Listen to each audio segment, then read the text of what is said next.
This is the end. A story 5 weeks in the making. Now let's get into it. Ever since the day I'd met Sister Mercy, and she offered to bring my dead parents back to life, I'd had no contact with her. Sonic and Ma'am, too, had avoided approaching me. Although I could feel hostility emanating from the other teachers, or as Sister Mercy says, her pets or children, for some reason all the child-eating monsters stayed away from me. I guess they wanted to save their energy for what was coming. It was like a brief lull in the storm, or that time close to the finishing line where athletes are getting ready to give it their all. One more push and it would be over. Everyone felt it. Even the kids who didn't know the truth about this school were whispering and gossiping nervously, wondering what was happening. Something big was coming. Something that would change the very foundation of St. Agnes boarding school.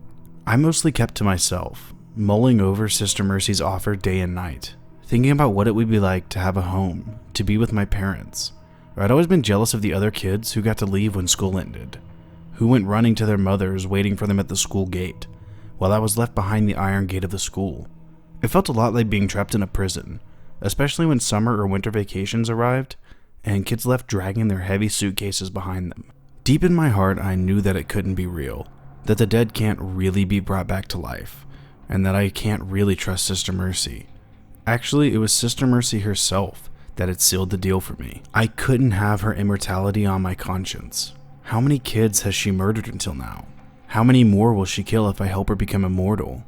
I cried harder than I ever have the night I made that decision. At the loss of the Sister Mercy that I thought I knew. At the death of my best friend, who was now forgotten by her own family. Probably forever. But most importantly, I mourned for my parents, as the last flames of hope I ever had of meeting them were finally extinguished. Christmas break rolled in, and the melancholy fog of winter it brought covered the whole school, making departures more depressing than usual.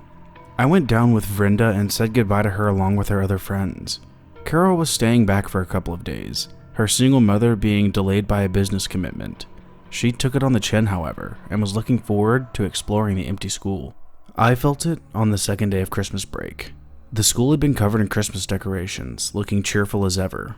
But for those like me who had lived here all their lives and were more attuned to the spirit of the school, there was a hint of lament lying just under the surface, as if the dead children were crying out and singing, crying about missing out on their Christmas gifts and for the fate of the school. Or is this what Sister Mercy was talking about? About how I walked on the edge of life and death? I don't know how, but I could swear I could hear the dead, and they were warning me, "Run away, Naina, for death is about to descend on this school tonight." The cop with the bandage on his forehead knocked on my door and walked in after I asked him to come in. He didn't have a bandage anymore, and I saw a dark tattoo of a trident piercing a crescent smack dab in the middle of his eyes. But I had already guessed that he was hiding that thing under that bandage, and that he wasn't really injured, since Sister Mercy had spoken to me about those tattoos with rage and hatred. "Hi, I'm Lucky," he said. "Yeah, I wish I was too. A friend of Sonica," he offered. "Hello, I'm Naina," I introduced myself. "I know," he nodded. "She told me about you. You've been very brave. Don't worry, it'll all end tonight." He walked over and stood next to me and began looking out the window at the empty field in front of us. "Most of the Rakshasas are living in the houses beyond the field over there," he said. "They gave the houses to our backs to the human faculty, to avoid being discovered for who they really are. Ironically, this works out to our advantage. We can attack to our heart's content without worrying about civilian casualties. We'll attack at night when it's easiest to keep our activities under cover," he added. Is that really that important? Hiding everything? I wondered. Why can't other people know about the existence of such monsters? "It's complicated," he sighed. "There's a very delicate balance to our world, one we must protect at all costs, and that is why all of this must remain a secret." I nodded sagely, like I knew what he was talking about.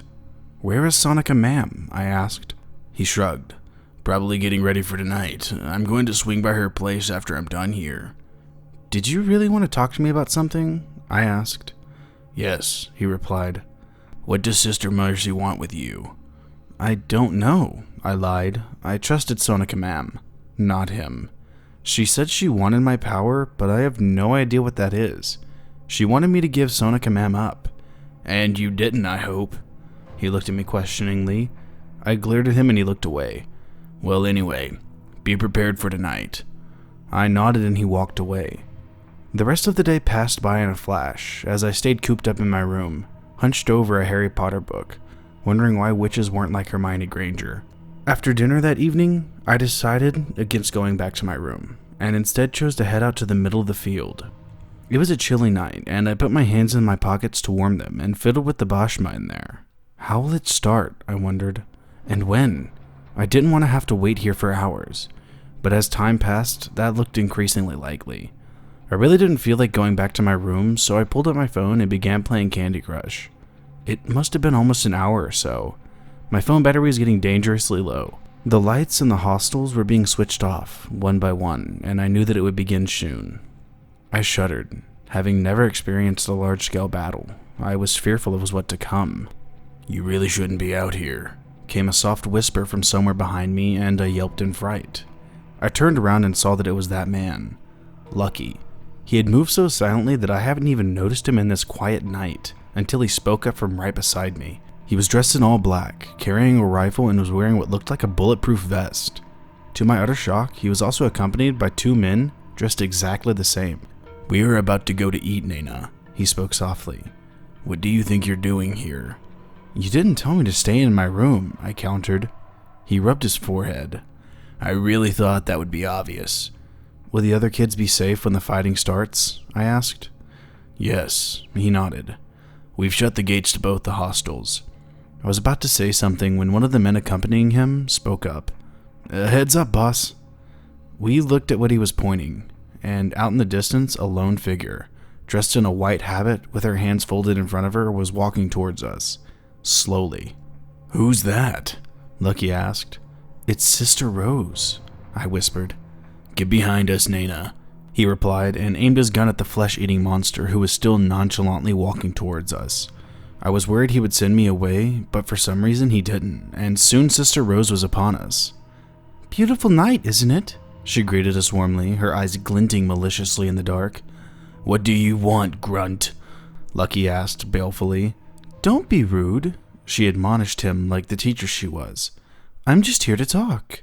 "I'm not in the mood for that, thank you very much," he replied. "Not to you, Hunter." She turned towards me. "I came to speak with you, Naina." About what?" I asked. "Don't you think it's strange that they let me walk all the way here without killing me?" she asked, a vicious smile dancing on her lips. Yes, it was. Why wouldn't they? Oh no. "You have a hostage," I guessed. "Clever girl," she giggled. "I can see why Sister Mercy likes you so much." "Who?" I asked angrily. "It's your favorite teacher, Naina," she answered. Shivers ran down my back. They had Sonica, ma'am. "What do you want?" I asked, my voice cracking. "Naina comes with me," she said, casting her malevolent gaze at Lucky. "And you boys will wait till Sister Mercy speaks with her prodigy. But don't worry, we'll have our dance soon enough." She cheerfully waved at them and started walking away. I looked at Lucky, who was avoiding my eyes. I guess that's permission. With a deep breath, I started following Sister Rose. Once again, I stood in front of Sister Mercy's house, and it looked extremely foreboding, in spite of the beautifully decorated Christmas tree out front. It felt like it had been last night when I had helped Sister Mercy decorate this tree, even though a year had passed since then. Sister Rose swung the gate open soundlessly, and I walked into the monster's den. You would expect a monster like her to lurk in the shadows, but her house was really well lit, and she was sitting on her favorite armchair, smiling at me, with her eyes full of love. It was a very homely little sight, except for Sonica ma'am, who was bound to a chair off to the left, with blood slowly dripping from her head. And there was also... I let out a scream of deep anguish as I took in the sight further to the left. Carol's lifeless body was sprawled on the blood-stained ground, and her throat had been cut so deep, I could see the bones of her spine. "What's wrong, Naina?" Sister Mercy asked, her voice full of concern. "You killed her!" I screamed, my voice insanity fraying. "But you hated her!" she exclaimed. "She bullied you, child. I wanted to give you a Christmas gift." I couldn't say anything. I wanted to tell her how wrong she was, that Carol was actually very kind and now a friend of mine. But my words died in my throat and I collapsed on the floor, and was reduced to a whimpering, blubbering mess. Besides, I was thirsty, she added sardonically as she took a sip of what looked like blood from a wine glass. Can't even celebrate Christmas with your kids these days. Sister Rose laughed in derision. I hated her. I hated both of them to the point I wanted them dead. What evil creatures. I wanted to stomp on them like cockroaches. I'm really sorry, Naina, she said gently. Her face quickly transformed into the Sister Mercy I knew and loved. Just a lie. I really thought you hated her. If I had known, I would have just picked another kid. I really needed to get my strength up to deal with those friends of yours outside. Now you know how you can help me, so that I never have to kill again. So, Sister Mercy said, clapping her hands, have you made your decision? Don't listen to her, Naina, Sonika Mam said groggily. Can't trust her. You shut up, traitor, Sister Rose shouted. Now, Rose, Sister Mercy interrupted. We are in the middle of a conversation. With that, Sister Rose quickly shut up. Have you made your decision? She said eagerly. I nodded. Will you help me? I nodded again. Excellent, she said, rubbing her hands. But if we are going to start our partnership, I'm going to need some commitment from you too. Just so we know you two are fully invested in this. What do you want? She picked up a blood-covered knife from the coffee table, offered it to me, and gestured at Sonika Mam. My eyes widened, and I rapidly shook my head. You have to, Naina, she whispered. If I'm going to leave my family behind, you have to as well. How else am I supposed to trust you? Make a sacrifice. Prove to me just how much you want your parents back, Naina. You're really going to leave us? Sister Rose asked, aghast. Sister Mercy angrily flicked her finger at the shocked woman, sending her flying into and out of the closed front door, sending splinters flying everywhere. I was talking, Sister Mercy said. What do you mean family? I asked. Huh? She looked confused. You said I have to leave family behind as well. I pointed out the slip of tongue she'd had. What family? She looked at me wordlessly. She had made a big mistake. I looked at Sonika Mam hunched over on her chair. She was my family. But who? Who is she? I cried. She had been looking, seeking revenge against Sister Mercy for 10 years now. My mother was killed 10 years ago, after I was born. Tears ran down my face uncontrollably as the realization sunk in. Sonika Mam was my aunt. Sister Mercy wanted me to kill my aunt. Do you want your parents back or not, Naina? Sister Mercy asked. You know what you have to do. Nothing comes easy in life. I've always taught you that one must work to earn their rewards. I wiped my tears and started walking towards her. I flinched as loud bangs rang through the silent night. It looked like it was Diwali, not Christmas. Lucky had begun attacking, even while we were trapped with this monstrous witch. Ignore it, Sister Mercy said impatiently. Do what you need to do. With trembling hands, I took the knife and turned towards Sonika Mam. I'm really sorry, I whispered. Don't do it, Naina, Sonika Mam replied, fully alert now. I shook my head, took the bashma out of my pockets and threw it at Sister Mercy and ran towards Sonika Mam, hoping that I would have enough time to free her and run back to Lucky and the others. No! Sonika Mam screamed. What? Why? My questions were answered as I went flying off and crashed into a sofa. That doesn't work on me, you insolent child, Sister Mercy glared at me, looking even more inhuman, with the gray ash covering her hateful face. If you won't do it, then I will. She spat and put her hand up to try and kill Aunt Sonika, but she never got the chance to do it, as the next second the half-faced woman appeared from the wall, behind, and started approaching her at an unnatural speed, her limbs twisting and turning at odd angles.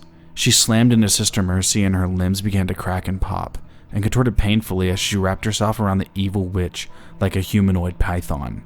Sister Mercy screamed, first in shock and then in pain, as the half-faced woman began to squeeze the life out of her. Gunshots and explosions happened outside at regular intervals, and in normal times would have been the most extraordinary thing to happen to me. But they didn't even register when compared to the unbelievable sight in front of me. Sister Mercy was turning pale, and it looked like she was going to win the fight, so I began crawling towards my aunt. But things are never that easy, and I realized this once again as the half-faced woman was thrown off of Sister Mercy and went crashing into the wall. "She touched me!" Sister Mercy exclaimed as she once again bound me with her powers. "You turned her into a physical thing, Naina." Her eyes gleamed with greed. "You're so much more powerful than I imagined," she said. The half-faced woman staggered onto her feet, and Sister Mercy cackled with delight as she saw her. "The whole family is here," she said excitedly. "No wonder she's this strong. A mother's love knows no bounds." "What? You look exactly the same as the last time I saw you, Sanjana. Even that face I destroyed." Sister Mercer turned towards me. "Do you see it now, Naina? Look what you've done, all without training. She's subconsciously feeding off of your energy and has grown this strong without your active support." I wasn't even listening to her. All words had faded away as I looked at the half-faced woman. No, the corpse of my mother who died protecting me, and had been turned into this pitiful thing, all to protect me from this monster. "I can do it. I can help you bring her back fully. Just listen to—" I could feel it in the pit of my stomach. This cold, alien thing. This unending pool of murderous hatred, threatening to burst forth. I didn't recognize it. I didn't like it. But I knew I needed every bit of it. Mercy pointed at my mother, whose undead corpse began to writhe and twist on the floor. She laughed. She laughed as she once again tortured my mother. Again in front of my eyes. This time leaving an indelible stain on my memory. One that I won't be able to forget with age. The half-faced woman disappeared with a pop, and Sister Mercy turned around victoriously. "Now then, for the other sister." "Stop!" I screamed with all my might as I teetered on the edge of consciousness. It's hard to describe what I felt next. It was like a thread going through the tiny hole of a needle, or the most difficult piece of a puzzle sliding into place. Like something just clicked, but I felt connected. To what? Carol. Her body moved. It wasn't a natural movement either. It was more like some insane puppet master had tied strings to her body and jerked it upright. The movements, they were so familiar. I felt my mother's presence deep within me. It was at once cold and hateful, and loving and comforting at the same time. My mind being torn apart by the contradiction. Sister Mercy paused and looked at Carol's body. I sensed fear in her for the first time this night. Good.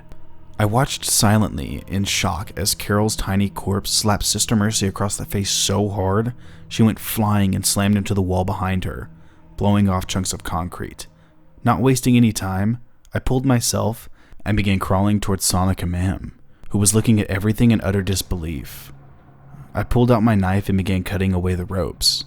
A loud growling came from the broken front door, and I turned around and saw a large Rakshasa come stomping in, the remnants of a torn white habit hanging loosely from her beastly body. Carol turned and sprinted towards Sister Rose, jumping on her and slamming the monster down on the floor. She wrapped her fingers around the Rakshasa and began squeezing. I watched in fascination as she squeezed so hard that her fingers cleaved through flesh and bone, beheading the flesh-eating monster.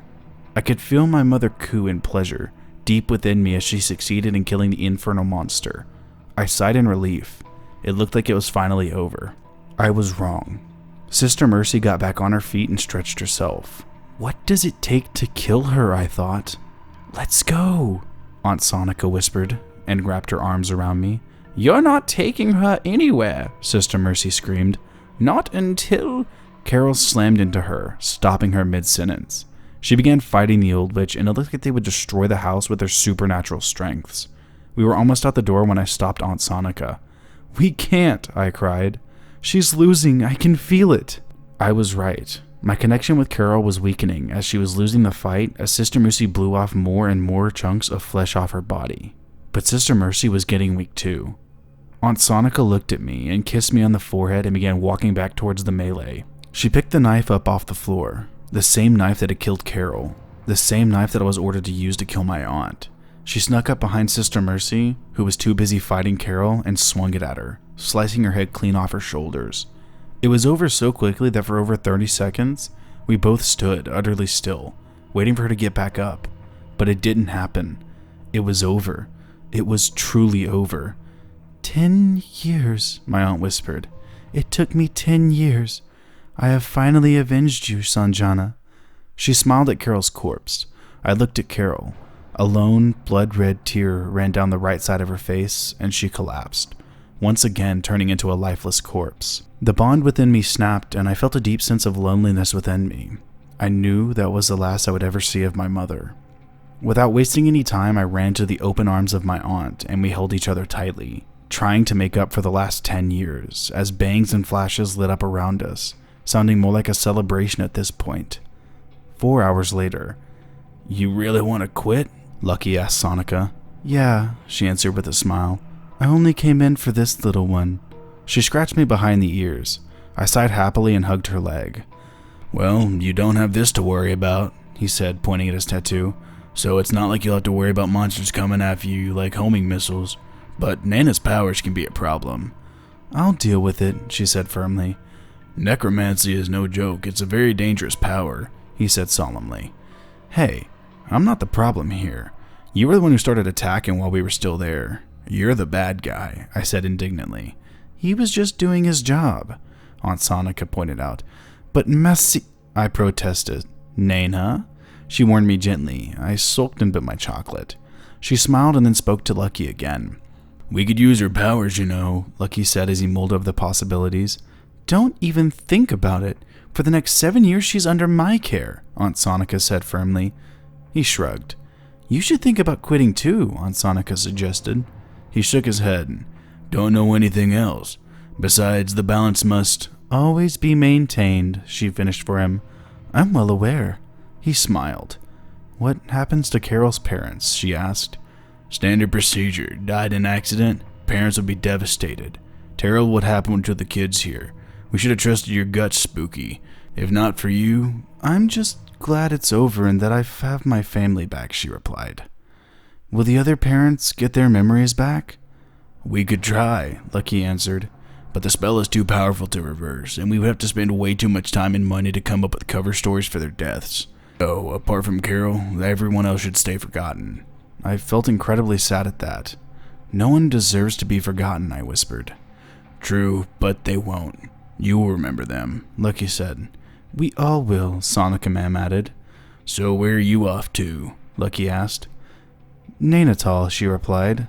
I think Naina should first meet her grandparents before we decide what to do next, right? My eyes lit up at that. Really? Yes. Wow, can I have more chocolate? Naina, please? Just this once, okay? I smiled. Things were looking up. I hope that y'all enjoyed the tale of Naina as much as I did. More from this subreddit will come in the future. Thank you.